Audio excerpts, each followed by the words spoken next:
welcome back to my channel. Thank you so much for returning to my channel. I am Syd of Syd Stories, and today we're going to talk about the books that I read in February. So February has been a little bit of a weird month for a couple of reasons, one of which is because I have a grad school interview coming up on the 1st of March, so my brain has been a little bit preoccupied with that, and it's been a little bit hard for me to focus on anything, really. So I haven't really been able to read anything that requires a lot of thought. So I've been gravitating more towards simple reads, and that's pretty evident in what I chose to read this month for my audiobooks. So there's that, and also one of the books that I really wanted to get to this month was the third book in the Last Hours trilogy by Cassandra Clare, Chain of Thorns, and I completely forgot what happened in the previous two books of that series, so I had to reread those two books, and that took the majority of the month, so I wasn't able to finish the third book this month. So yeah, this month was just a little bit different, but with all that being said, let's get into the books. The first book that I finished this month was Hellbent by Leigh Bardugo, and this book was so good. I hauled this book in my first video on this channel, and I was really excited for it then, and yeah, it was worth the excitement. It was so good. This is the second book in the Alice Stern series by Leigh Bardugo, and it's a dark academia series set in Yale, in secret societies in Yale. And the main character of this series, Alex Stern, she is part of the governing body of the secret societies, and she also has some secret magic of her own, which plays a part in her role in the governing body. And in this book, without giving too much away of the first book, in this book she has to go on a really dangerous journey to rescue her mentor and one of her best friends. And it was so good. Leigh Bardugo does such a good job with characterization. She makes you love her characters so much. And yeah, I absolutely loved this book. I devoured it, and I gave it a 5 out of 5. The second book that I finished this month was also a book that I hauled in my first video on this channel. It is the collector's edition of Chain of Gold by Cassandra Clare, and this is a reread. I have the first edition right here, but I wanted to read the pretty one from my reread, and yeah, I remember loving it. Even though I don't remember the specifics of it, I know that I loved it, and that still held true. It is so good. If you don't know anything about Cassandra Clare and her Shadowhunter books, they are she writes different series all set in the same world, but in different times in the same world. But it's in our world still, if that makes sense. What Shadowhunters are they are demon hunters that still live in our world, but they are glamored, so humans can't see them. And in this series is set after one of her most popular series, the Infernal Devices. So this series is set focusing on the characters in the Infernal Devices, their children, in the early 1900s. So yeah, sorry, that was a lot. It's confusing. She has a lot of books in the Shadowhunter world. But that's what this series is about. So I read the first one in this series, and I also read the second one in this series, Chain of Iron. And they're both so good. I mean, I started reading Cassandra Clare when I was in middle school with her City of Bones, Mortal Instruments, with her Mortal Instruments series. And yeah, it's just pure nostalgia. She also does an amazing job with her characterization, and she does such a good job with keeping her characters apart, but you want them to be together, and you know they're going to end up together because she always has them end up together, but the journey to get there is agonizing, but in a really enjoyable way. So there was plenty of that, plenty of angst in these two first books of the series. And yeah, the first time that I read these, I gave them a 5 out of 5. And second time, that still holds true. 5 out of 5, they were excellent. I'm realizing now that this has been a really well-rated month of reading.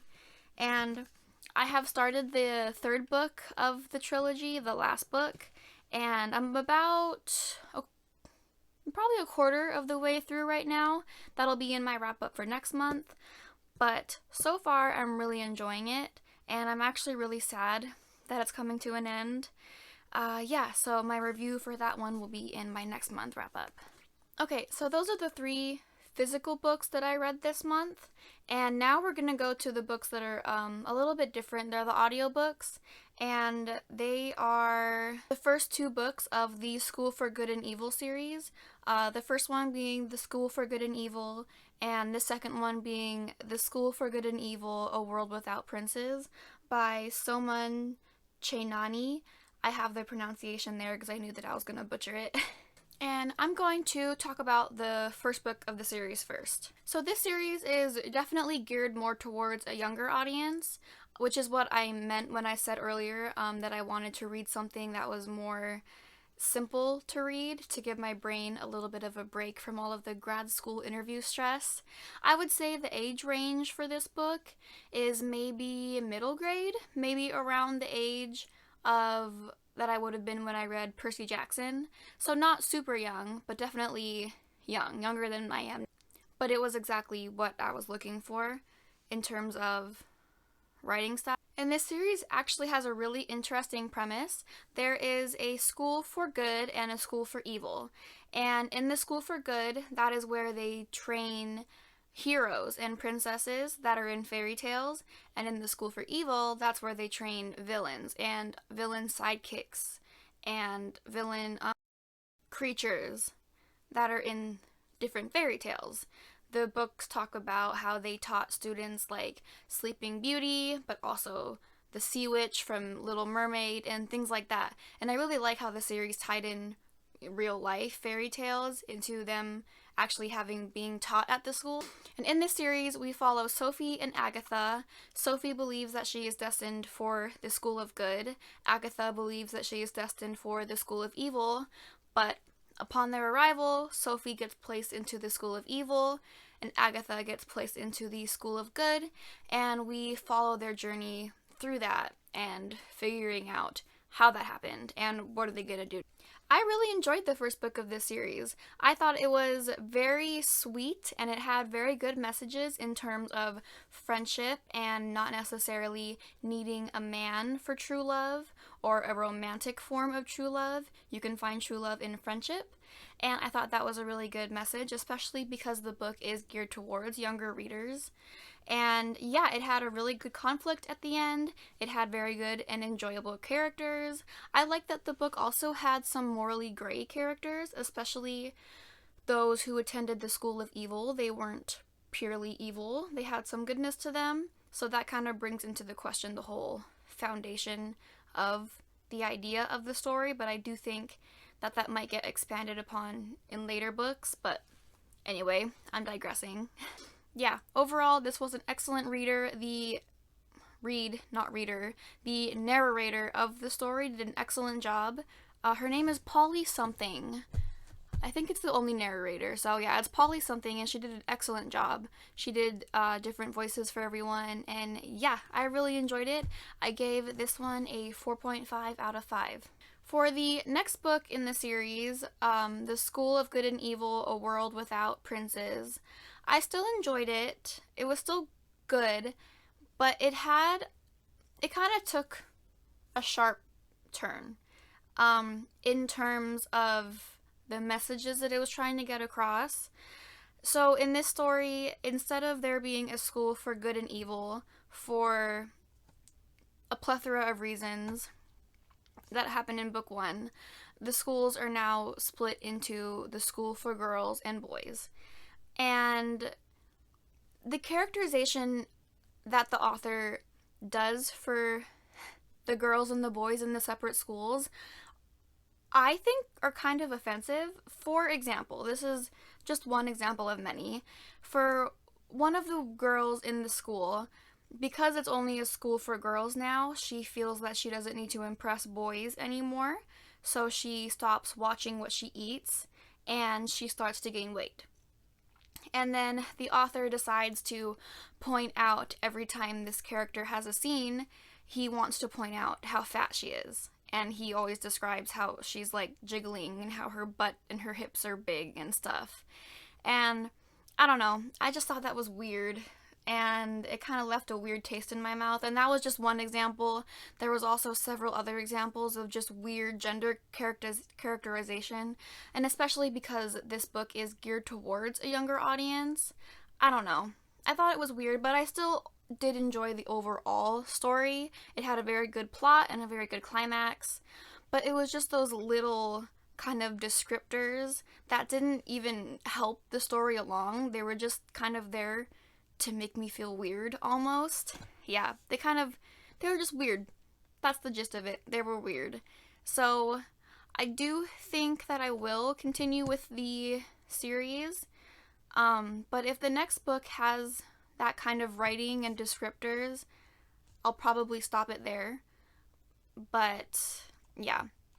The story itself, the plot, I would give a 4 out of 5. It was good.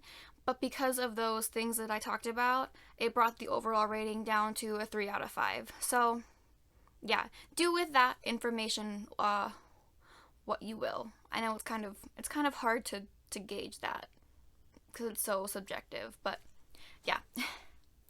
Okay, everyone. So I know this is kind of a little bit of a shorter video, and here's Cleo. And the reason it was so short is because 2 of the books I read were rereads, so I didn't have too many thoughts on them. And for 2 of them, I mostly just read them so I could not think about my grad school interview. So yeah, this has been a little bit of a weird month. Hopefully next month feels a little bit more normal. My interview's on the 1st, so hopefully I won't have to worry about that for a little bit. And, yeah, I'm really nervous about it, clearly, but I have Cleo and my other dog to help me calm down. Yeah, so I hope you guys enjoyed the video. I think my next video, I would like to do a fantasy book recommendation video, so let me know if there are any specific tropes you would like a recommendation on or anything like that. And, yeah, I hope you all have a great day. Bye!